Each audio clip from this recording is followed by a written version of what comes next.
নমস্কাৰ, তোমালোকৰ ইয়াৰ আগৰ ভিডিঅ'ত মই ত্ৰিভুজ গঠন কৰিব পৰা চৰ্টৰ বিষয়ে বুজাই দিছোঁ। আজি আকৌ এটা মই উদাহৰণেৰে বুজাই দিম। চাবা 4 চেণ্টিমিটাৰ, 8 চেণ্টিমিটাৰ আৰু 15 চেণ্টিমিটাৰ জোখৰ বাহুৰে এটা ত্ৰিভুজ গঠন কৰিব পাৰিনে? পৰীক্ষা কৰা। তোমাক পৰীক্ষা কৰিব দিছোঁ। তোমালোকে জানা এইটো নিশ্চয় যে আমি জানো যে ত্ৰিভুজৰ যিকোনো দুটা বাহুৰ জোখৰ সমষ্টি তৃতীয় বাহুৰ জোখতকৈ ডাঙৰ। এতিয়া চোৱা, আমাক বাহু তিনিটা দিয়া আছে, 4 চেণ্টিমিটাৰ, 8 চেণ্টিমিটাৰ আৰু 15 চেণ্টিমিটাৰ।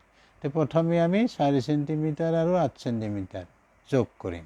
চাবা, 4 চেণ্টিমিটাৰ যোগ 8 চেণ্টিমিটাৰ 12 চেণ্টিমিটাৰ পালা।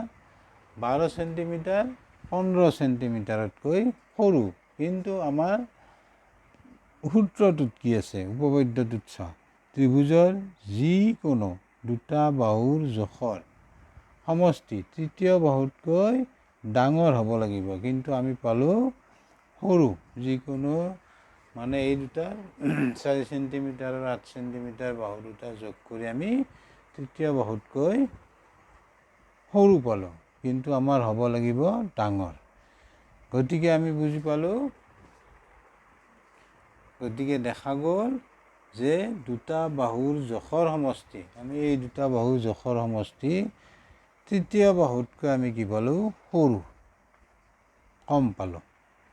গতিকে প্ৰদত্ত বাহু তিনিটাৰ জোখেৰে এটা ত্ৰিভুজ গঠন কৰিব নোৱাৰি। অৰ্থাৎ 4 চেণ্টিমিটাৰ, 8 চেণ্টিমিটাৰ আৰু 15 চেণ্টিমিটাৰ জোখৰ বাহুৰে আমি এটা ত্ৰিভুজ গঠন কৰিব নোৱাৰোঁ।